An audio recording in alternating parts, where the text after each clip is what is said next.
오늘은 성령 강림절 스승의 주일 예배로 하나님 앞에 나아갑니다. 우리 앞뒤 좌우로 인사 나누겠습니다. 말씀에 또 은혜 받으세요. 한 번 더 은혜 받으세요. 네.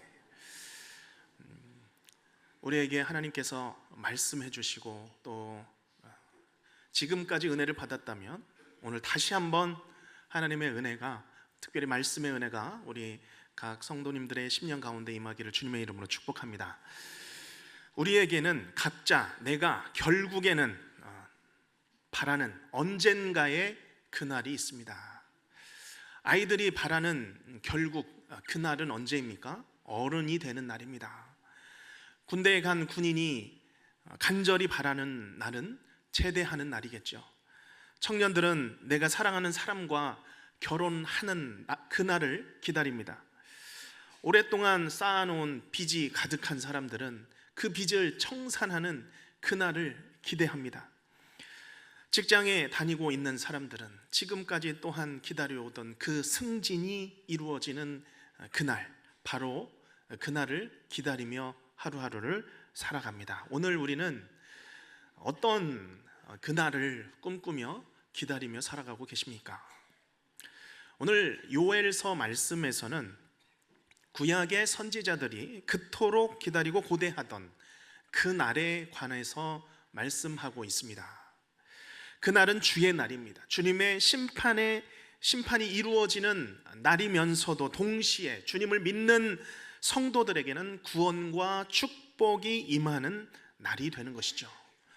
주의 성도들에게 있어서 그날은, 바로 결국 기다리던 그날은 물질적인 소유나 만족이나 더 나은 명예를 얻는 것과는 비교할 수 없는 모든 것이 만족해 되는 완성의 날이 되는 줄로 믿습니다. 오늘 말씀은 바로 그날에 주실 놀라운 복에 관해서 말씀하고 있습니다.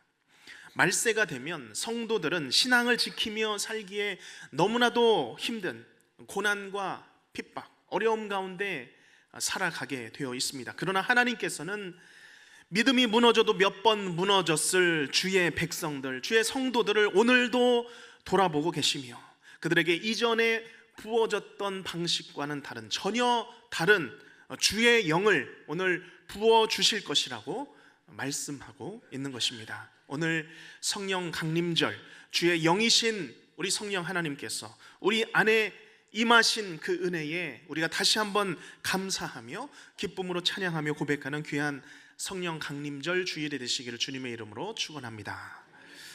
오늘 말씀을 먼저 주의 약속하신 날에 거룩하신 영, 주의 영을 어떻게 주실 것인지 말씀하고 있습니다. 28절 상반절 말씀만 읽겠습니다. 그 후에 내가 내 영을 누구에게요? 만민에게 부어 주리니. 그 후에 내가 내 영을 만민에게 부어 주리니 말씀하고 있습니다. 자, 그날이 되면 무슨 일이 일어납니까? 이 날이 되면 하나님께서 내 영을 부어 주리라 약속하고 계십니다. 성경에서 하나님의 영, 주의 영은 보통 강한 바람으로 비유됩니다. 그러나 오늘 요엘서에서는 물과 같은 것으로 설명하고 있습니다. 부어진다는 것입니다.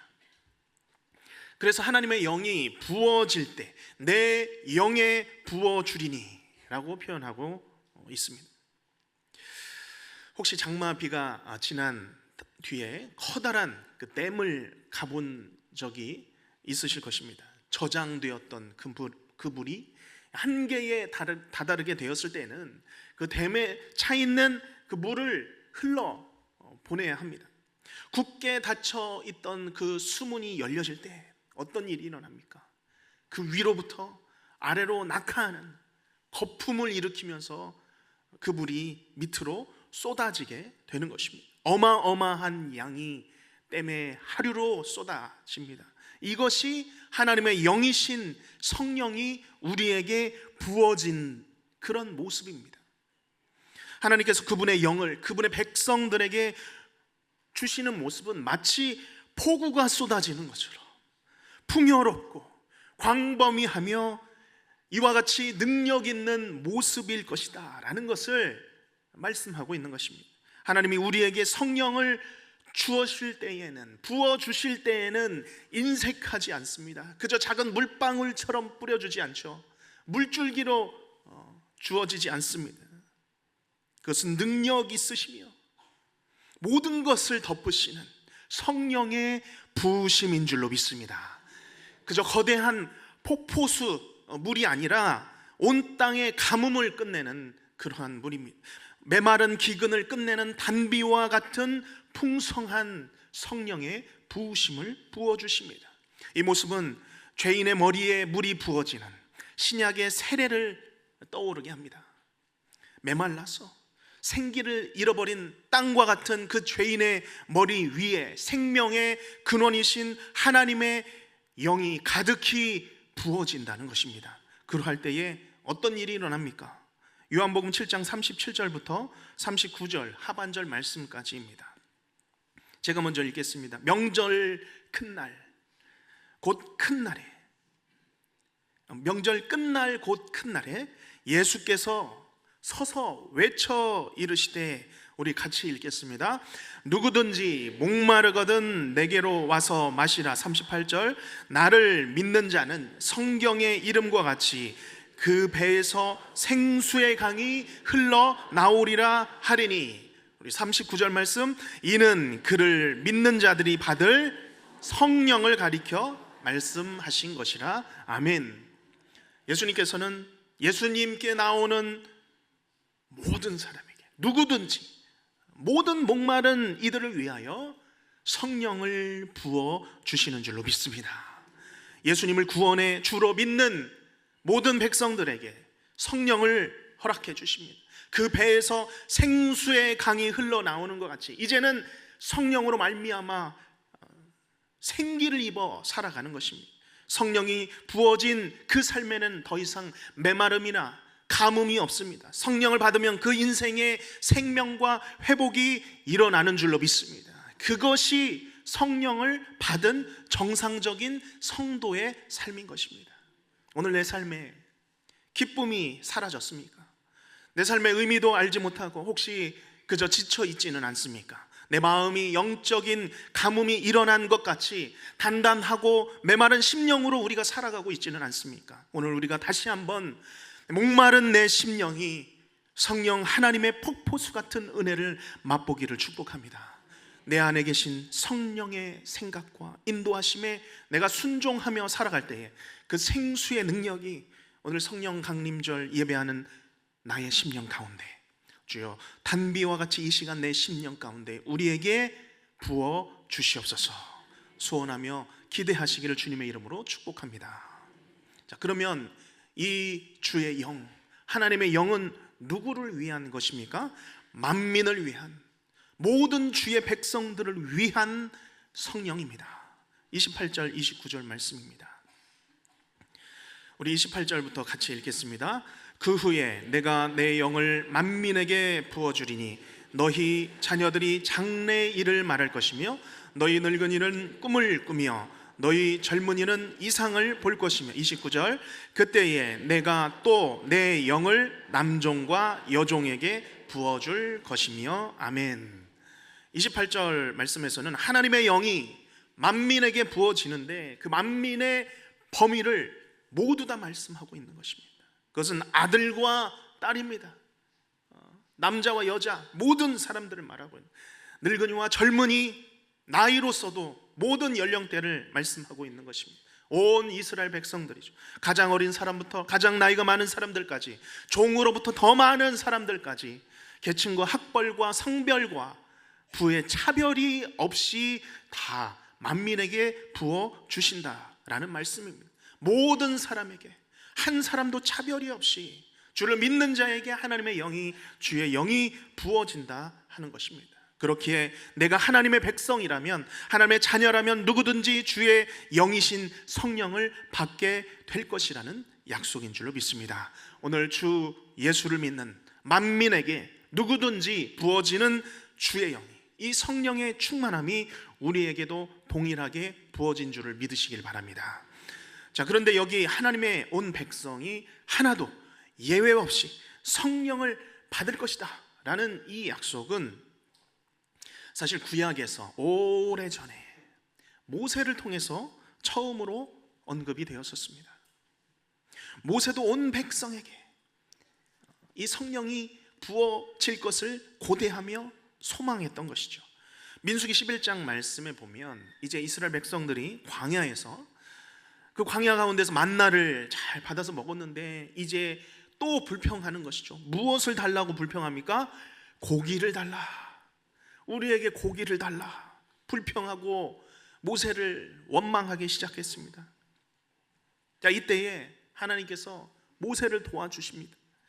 모세를 도울 70명의 장로를 세우십니다. 민수기 11장 25절 말씀에 보면 이제 70명의 장로들 그들을 모아놓고 말씀하는 것이죠.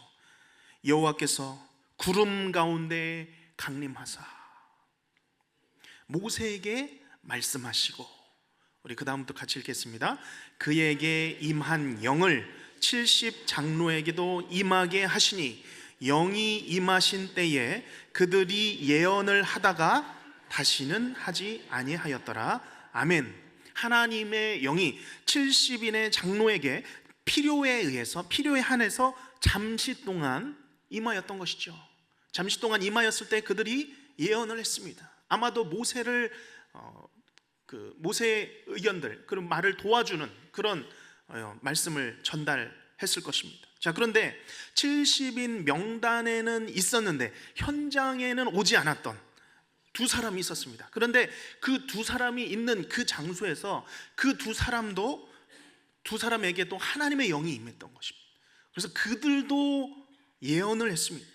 이것을 본 여호수아가 모세에게 이 예언하는 이 두 사람 그곳에 가지도 않고 예언하고 있는데 좀 말려달라고 모세에게 요청을 한 것입니다. 이때에 모세가 민수기 11장 29절에 말씀하고 있는 것입니다. 모세가 그에게 이르되 내가 나를 두고 시기하느냐, 이렇게 말하면서 그 다음 말씀입니다. 같이 읽겠습니다. 여호와께서 그의 영을 그의 모든 백성에게 주사 다 선지자가 되게 하시기를 원하노라. 아멘. 모세가 왜 이런 말을 했습니까? 구약 시대에는 특정한 시대에 특정한 일을 위해서만 주의 영이 한시적으로 제한적으로 임했던 것입니다. 특정한 사역을 위해서 특정한 사람들에게만 이 성령의 부으심이 있었습니다. 요셉이 그랬죠. 하나님과 항상 형통한 삶을 살았던 요셉에게, 그리고 모세가 그랬습니다. 성막을 지은 장인들에게 성령이 임했습니다. 여호수아와 몇몇의 그 사사들에게, 그리고 다윗이 하나님의 영으로 충만한 그런 삶을 살았습니다. 그래서 모세는 이제는 이렇게 한시적으로 임하는 것이 아니라 장차 주의 영이 모든 백성들에게 부어져서 주의 말씀을 전하는 선지자들이 되게 하소서라고 소망했던 것입니다. 이제 모세의 이러한 예언 이후에 구약의 수많은 선지자들이 하나님의 모든 백성들에게 성령이 부어질 것을 예언했던 것입니다. 오늘 이 요엘서 말씀도 마찬가지이죠.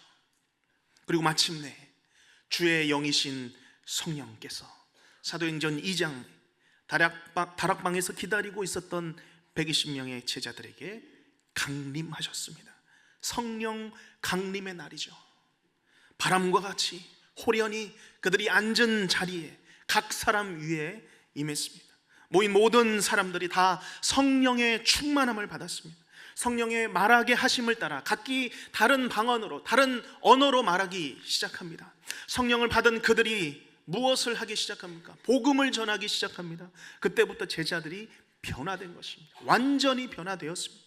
성령이 그들 가운데 임하실 때에 그저 소망 없이 제자리에 머물러 살았던 제자들이 그 자리를 일어나 말씀을 전하기 시작합니다. 자기도 살아가기 너무 힘겨운 삶을 살아가고 있는데 다른 사람들을 구제하기 시작합니다. 봉사하기 시작합니다. 교회를 섬기기 시작하고 자기가 살던 그 지역을 넘어서 복음을 전하며 살아. 왜 그렇습니까? 하나님의 꿈이, 하나님의 비전이 나의 비전이 되기 때문입니다. 오죽하면 사도행전 16절 말씀에 보면 바울과 실라를 향해서, 그리스도인들을 향해서 그들이 우리 성을 심히 요란케 한다라고 말할 정도로 당시에 그리스도인들은 성령을 받고 난 이후에 세상을 뒤흔드는, 세상을 진동하는 사람들이 되었던 것입니다. 아무도 이 복음의 전진을 막을 수 없는, 사도행전 마지막 구절에 의하면 거침없는 담대한 사람들이 된 줄로 믿습니다. 오늘 하나님께서는 예수를 주로 믿는 심령 가운데 반드시 성령을 부어 주십니다. 그러나 그 부음 받고 끝나는 것이 아닙니다. 부음에 맞는 능력을 주십니다. 교회를 세우시고 복음을 전하게 하십니다. 취약한 사람들을 섬기게 하십니다. 사랑을 실천하게 하시고 나누게 하십니다. 사도행전의 시대처럼 지금도 하나님께서는 믿는 자들에게 성령을 주시고 그 일을 감당케 하십니다. 우리가 교회 예배로 오늘도 출석하고 있지만 예배 전후로 얼마나 많은 성도님들이 이 예배를 위해서 보이는 곳에서 보이지 않는 곳에서 섬기고 있는지 우리는 잘 알고 있습니다. 내가 가진 능력으로는 이것들을 섬길 수 없는 사람들입니다. 그러나 내 능력보다 크신 성령의 능력을 우리가 힘입었기에 오늘도 주님의 말씀을 가르칠 수 있는 줄로 믿습니다. 내가 낮아져서 섬기며 봉사할 수 있고 내가 교회를 위하여서 기도할 수 있는 것이죠. 내가 가진 능력으로가 아니라 성령의 능력으로 성도를 살피게 하시고 또한 구제하게 하십니다. 이것이 오늘 요엘서 말씀이 실시간으로 성취되는 성령의 역사인 줄로 믿습니다. 오늘도 주님의 그 충만한 영으로, 우리가 받은 그 성령의 충만함으로, 주께서 공급하시는 힘으로 온 힘 다하여 주님의 교회를 섬기시기를 간절히 바랍니다. 이제 마지막으로 32절 말씀에 보면 하나님의 영을 어떻게 받는가, 성령을 어떻게 받는가를 말씀하고 있습니다. 우리 32절 말씀을 천천히 같이 읽겠습니다. 누구든지 여호와의 이름을 부르는 자는 구원을 얻으리니 이는 나 여호와의 말대로 시온 산과 예루살렘에서 피할 자가 있을 것이며 남은 자 중에 나 여호와의 부름을 받을 자가 있을 것임이니라. 아멘. 어떻게 주의 영, 성령을 받게 됩니까? 여호와의 이름을 부르는 자, 주의 이름을 부르는 자, 예수님의 이름을 부르는 자는 성령을 받는 줄로 믿습니다. 구원을 받게 되는 것이죠. 요엘 시대 이스라엘 백성들 어떤 가운데 있었습니까? 정말 큰 어려움이 있었는데 현실적으로는 메뚜기, 황충 때의 그 침입으로 모든 곡식들이 다 사라졌습니다. 모든 것이 다 황폐해진 상황이었습니다. 지금 이 시대 이들에게 필요한 것은 생존을 이어갈 식량일 수 있습니다. 그러나 그들이 이 재난 때문에 먹지 못하고 풍요롭지 못함보다 사실은 더 큰 문제가 있었습니다. 그것이 무엇이냐? 그것은 그들이 하나님을 저버린 사실입니다. 세상에 안주하고 세상과 타협해버린 그들의 신앙이 문제였습니다. 이스라엘은 점차 불순종으로 빠져들어갔습니다. 결국 하나님을 포기하고 하나님으로부터 뒤를 돌아선 삶을 살게 된 것이죠. 결국 하나님과의 영적인 단절이 생겼습니다. 하나님과 관계가 끊어져 버린 것이죠. 그렇게 그들에게 가장 필요한 것이 무엇이었겠습니까? 그것은 그들의 땅도 아닙니다. 그들의 음식도 아닙니다. 그들이 마셔야 할 포도즙도 아닙니다. 그들에게 가장 필요한 것은 하나님과의 관계를 다시 회복하는 것에 있었습니다. 아버지와 자녀의 그 관계, 그 언약의 관계를 회복하는 것이 그들에게 가장 필요한 문제였던 것입니다. 그래서 하나님의 말씀은 이 시간 선포하고 있는 것입니다. 누구든지 여호와의 이름을 부르는 자는 구원을 받을 것이라.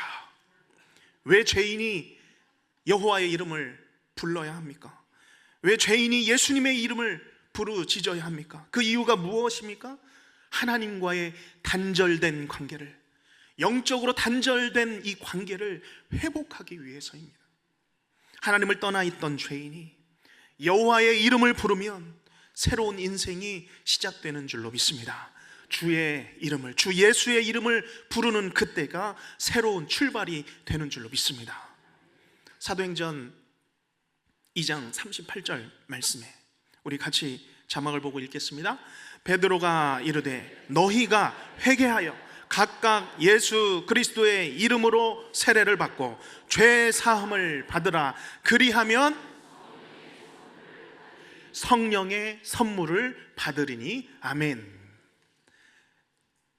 그리고 이 성령의 선물을 받은 이 초대교회 성도들 어떻게 살아갔습니까? 그 삶이 어떻게 변했습니까? 계속해서 42절 말씀 함께 읽습니다. 그들이 사도의 가르침을 받아 서로 교제하고 떡을 떼며 오로지 기도하기를 힘쓰니라. 아멘. 성령의 선물을 받으니 어떻게 살아갑니까? 어떤 일이 일어납니까? 율법과 전통에 쩌들어 있던 이 유대인들이 사도들의 가르침을 받기 시작합니다. 이건 놀라운 일입니다. 나만을 위해 살아갔던 사람들이 이제는 서로 교제하며 살아갑니다. 먹을 것을 나눕니다. 하나님과의 관계가 단절되었던 그들이 이제는 하나님과 교제하며 하나님께 기도하는 삶으로 뒤바뀌어 버린 것입니다. 그뿐만 아닙니다. 이제 소심하고 의심 많고 겁이 많던 그 제자들, 그들은 이제 그들이 가진 그 능력보다 훨씬 큰 일들을 감당하며 살아갑니다. 이제는 담대히 거침없이 복음을 전하며 구제하며 가르치며 살아갔던 것입니다.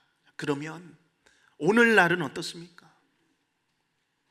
성령을 받은 사람들이 성령을 받은 증거 보여주며 살아가는 그 사람들이 어디에 있습니까? 우리가 따라서 해보겠습니다. 내가 그 사람입니다. 내가 그 증거입니다. 내가 성령을 받은 그 증인입니다. 아멘. 누가 나를 봐도 저분은 성령을 받은 사람이구나, 성령을 받은 대로 살아가는구나, 그러한 삶을 살아가시기를 축복합니다. 저를 봐도 알 수 있습니다. 저를 보고 있으면 성령께서 제 안에서 역사하고 계신다라는 것을 분명하게 알고 알 수 있으실 것입니다. 하나님께서는 제 능력을 넘어서는 일들을 하나님께서 계획하십니다. 실행하십니다. 또한 저를 통하여서 그 일들을 이루고 계십니다. 저뿐만이겠습니까? 여기 계신 모든 분들은, 성령을 선물로 받으신 모든 분들은 동일한 고백으로 살고 계심을 믿습니다. 이것만큼 큰 축복이 어디에 있겠습니까? 이 성령의 선물이 다른 어떤 물질적인 축복보다 더 큰 복인 줄로 믿습니다. 진짜 그렇습니다. 전도하다 보면 내가 어떻게 그런 말을 했을까 깜짝 놀랄 때가 있습니다. 내가 아닌 성령께서 믿지 않는 사람들과 대화하게 만드시는 것이죠. 내 입을 열어서 말씀하시는 순간입니다. 나에게 능력을 주시고 내 입술을 인도하시는 성령을 경험하게 됩니다. 성령께서 우리 안에 계시면 나 혼자 할 수 없었던 일들을 하게 됩니다. 직장에서, 현장에서 내가 거짓과 욕심과 유혹을 벗어나게 하십니다. 내 곁에 격려가 필요했던 그 친구를, 지인을 신앙으로 격려할 수 있는 그런 사람이 되어주는 것이죠. 내 입술을 통해서 성령 하나님께서 말씀하시는 그 순간을 경험하게 하십니다. 성령 하나님의 통로가 되는 것이죠. 오늘 이런 삶이 생명의 생수, 곧 성령의 능력을 따라 살아가는 성도들의 삶인 줄로 믿습니다. 내 미래와 내 꿈을 꾸기 이전에 하나님의 꿈을 꾸는 사람들입니다. 하나님의 비전을 쫓아 살아가는 사람들입니다. 이제 우리 자신이 나 개인이 또한 우리 교회가 오늘 성령 하나님의 강권적인 부으심으로 우리의 심령 가운데 그 성령의 부으심이 충만하게 부어지기를 주님의 이름으로 축복합니다. 하나님, 주의 영을 충만하게 우리 가운데 부어 주시옵소서. 하나님, 폭우와 같이 부어 주셔서 우리가 기대했던 것 이상으로 내 삶을 일으켜 세워 주시옵소서. 또한 우리 교회에 또다시 은혜를 부어 주셔서 마음껏 주님의 꿈을, 주님의 비전을 이루어가는 우리 교회가 되게 하여 주시옵소서. 이것이 우리의 기도가 되시기를 주님의 이름으로 축원합니다. 기도하겠습니다.